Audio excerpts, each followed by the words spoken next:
Hi guys, welcome to my channel.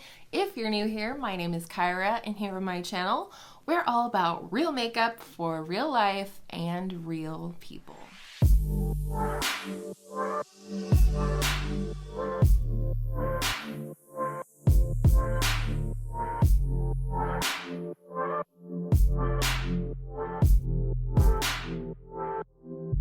Today's video, in case you're new here, is a series that I do on my channel called When in Doubt, Dupe It Out. And this is a series where I take a new release palette that I'm definitely interested in and see if I can duplicate any of the shades out of my existing eyeshadow palette and eyeshadow single collection. So the last one of these videos that I did was in collaboration with my girl Paula over at A Beauty Guru Made Me Do It.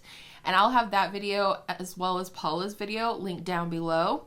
But today is another collaboration. I invited my girl Angela from Beauty and Life with Angela to collaborate with me on this particular palette because it is a palette that we both had our eyeballs on. And it is the Urban Decay Naked Wild West palette. So the minute that Angela saw this palette, she goes, oh, and sends me the picture and shows me the palette, and we were both drawn in immediately.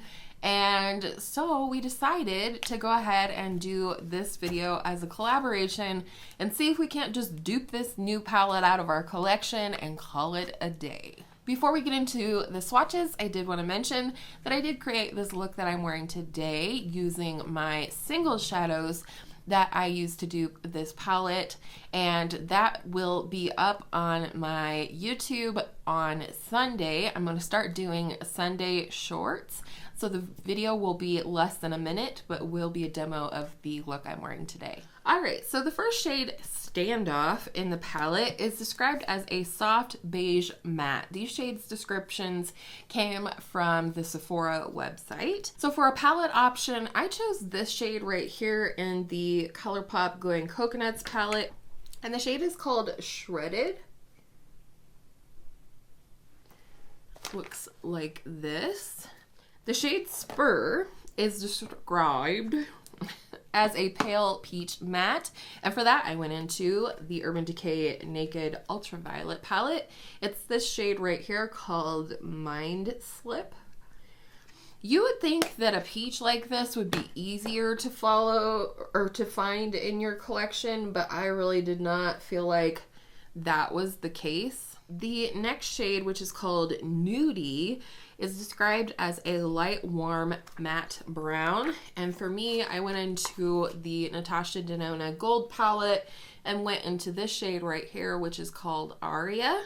I got a couple of shades out of here, so there is that shade.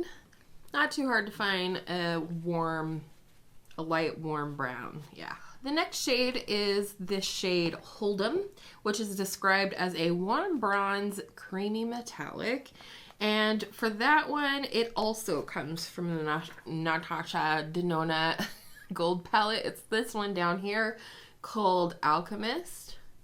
And this one was surprisingly hard to find because it looks pretty gold in the swatches, but it's not really gold. It is more of a bronze or like a brassy shade. So I actually thought that that one from Natasha Denona Gold was perfect. The next shade is Cowboy Rick, which is described as a warm silver creamy metallic. Cowboy Rick, where does that come from? Am I supposed to know what that means? For that, I came into the Natasha Denona Glam palette, and it is the second inner corner shade in the palette. The other thing I think that might throw some people is when it says warm silver. This is definitely a warm silver, so if you've ever wondered what that looked like, that is what it looks like. It's really pretty though, right? I think that's so pretty. I was really excited when I found that as a swatch. I'm like, I really need to use that shade more. Next shade, Laredo, which is described as a taupe matte, also comes from Natasha Denona Glam, and it is this shade right here called Crease. It's definitely taupey. And this taupe was like not a light taupe shade.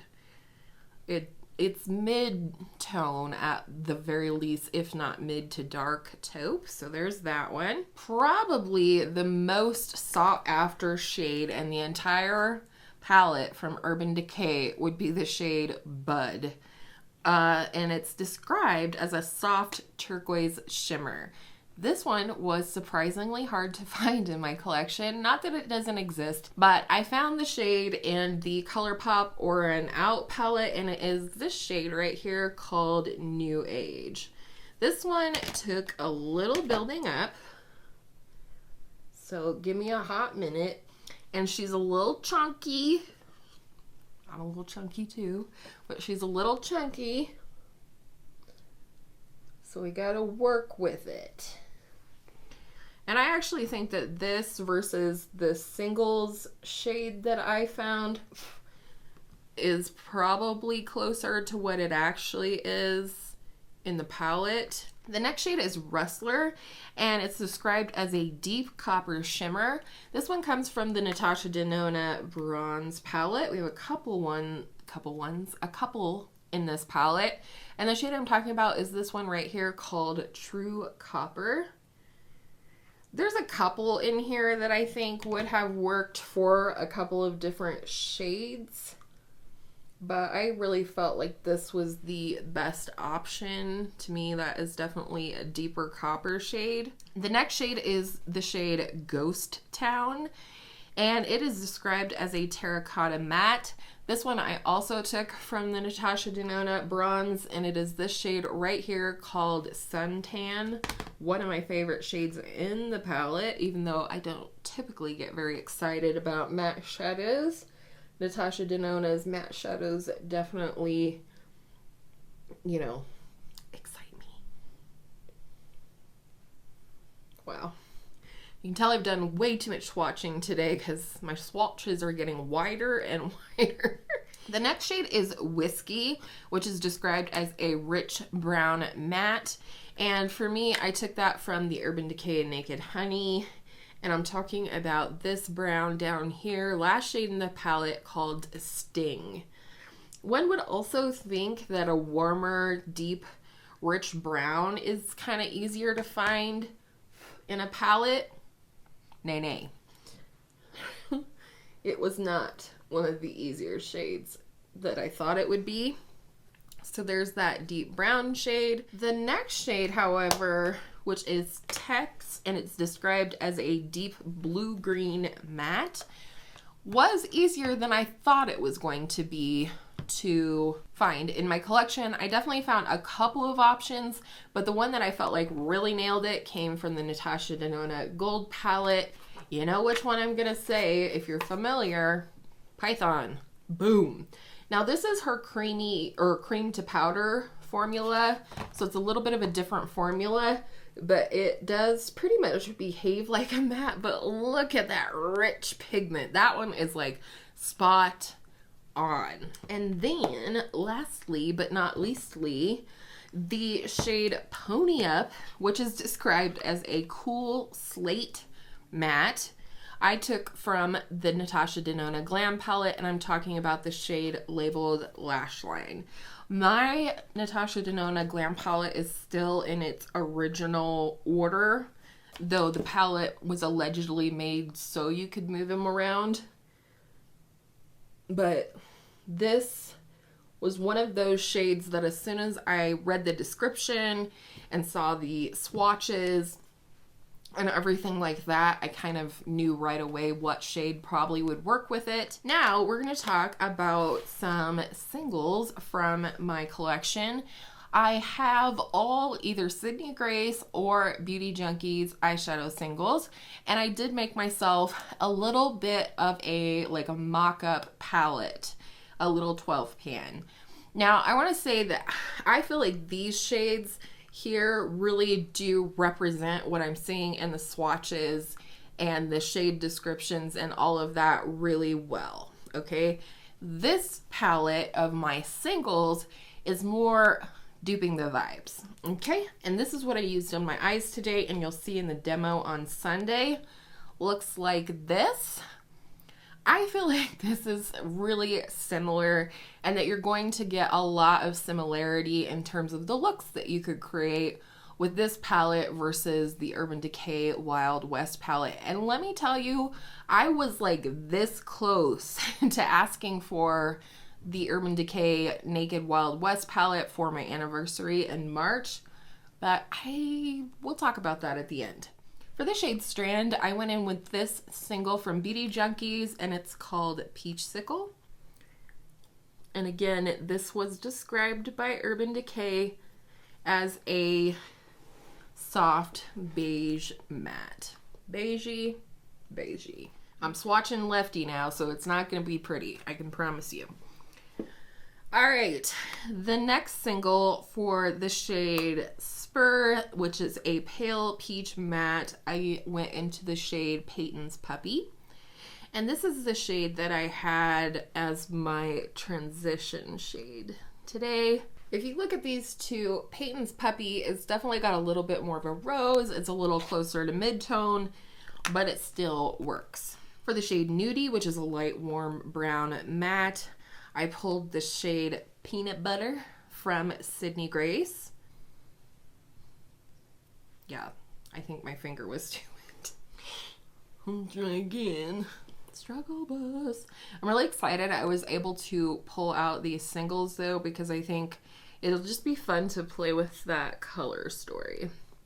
So typically peanut butter swatches way better than that. I am not left-handed, however. Next, for this shade Hold'em, which is described as a warm bronze creamy metallic, I pulled out the shade Bronzed to Perfection from Sydney Grace.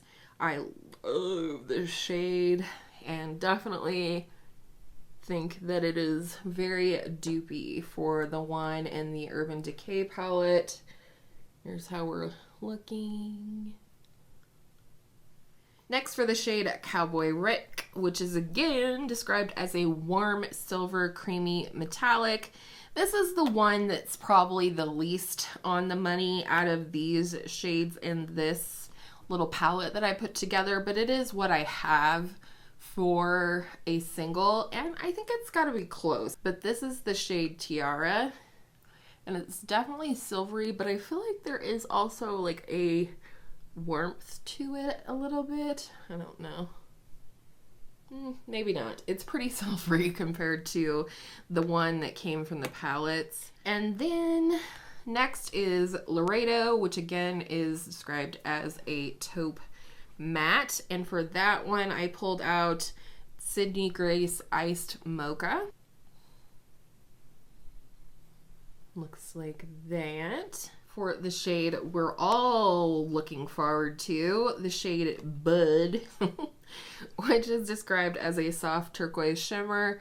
I have this one from Sydney Grace, which they call mint green, but I'm getting turquoise vibes. So and this is what I have all over my lid and some of on the lower lash line. So I think it does the trick. I think it's pretty similar to the swatches as well. The next one, I don't feel like I got quite as close as I did coming out of the palettes, but the shade is Rustler, and it's described as a deep copper shimmer. I have this one from Beauty Junkees, which is called Raspberry Glaze, and it's, I don't know, it is kind of like a deep copper. I don't know what I would call it. I'm sure I have eyeshadow all over my carpet at this point. I've swatched so much stuff. But anyways, it is kind of like a deep copper. I think it's pretty. I think it's similar. And I do love this shade from Beauty Junkees, one of my favorites. And I do have some of that on the outer part of my lid. The next shade, which is Ghost Town, which is described as a terracotta matte. I wouldn't call this a terracotta matte, but I do think it comes close to what I'm seeing in the swatches, and it definitely goes well with the last shade, and that is this one from Sydney Grace. This is Chocolate Raspberry Fudge. I just had to have this color when I ordered these singles, so I think that's nice. similar to what I have from my palettes, but it's a beautiful matte. It's well worth it. Then for Whiskey, it is again a rich brown matte. For that one, I pulled this one out from my Beauty Junkees, and it is the Brown Canyon shade. I have a real lack of browns in my Sydney Grace singles, but I have a nice variety in my Beauty Junkies singles. So there's that one. Pretty similar. The next one is one shade out of my singles that I felt like right away that I knew I had in my collection when looking at the pictures from Urban Decay. And this is the one that helped me get a little too dark on my lower lash line during the demo. It's for the shade Tex, and it's described as a deep blue-green matte. I think this one is perfect and damn near spot on, just like Python from Natasha Denona. This one, however, is matte, but very similar. And lastly but not leastly, I don't think that this is super duper close. I think it should be a little bit deeper, but I think the effect would probably be the same, and especially if you built it up on the eye. For the shade Pony Up, which is described as a cool slate matte, I pulled the Beauty Junkies shade in Stingray Gray. And it's definitely, I don't know, maybe it's closer than I thought. Eyeshadow. It's not quite as dark, but there you go. What do you think? So those are all of the single shadows that I use to create my own little Urban Decay Wild West palette. What do you think? Which side do you think comes closer in comparison to the swatches on Trend Mood or Sephora? All right, let's talk about my thoughts. First and foremost, do I need the Urban Decay Naked Wild West palette? No. I think we proved that. I have it in palettes, and I have it, you know, in my opinion, in singles. And I think most people probably have most of the palette except maybe 3 shades, and that would be the warm silver, which this really isn't warm, but you know, and then the 2 teal colors. And like I said, these both come from Sydney Grace.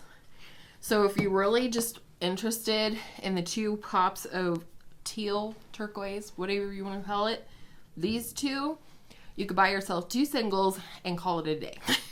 If you're into singles. If you're not into singles, that's not your jam. I totally get that, but try to dupe it out of your collection. If you cover up the 2 turquoise shades, this is a neutral palette. I think a lot of us have these shades, and I think if I'm realistic with myself, which I am being, I definitely don't need this palette. Oh, by the way, elephant in the room, Frank is missing. He took a shower this morning, and now he's too heavy for me to carry back. So I have to wait for my son to do it for me later today. Here's the thing. It was a little bit difficult.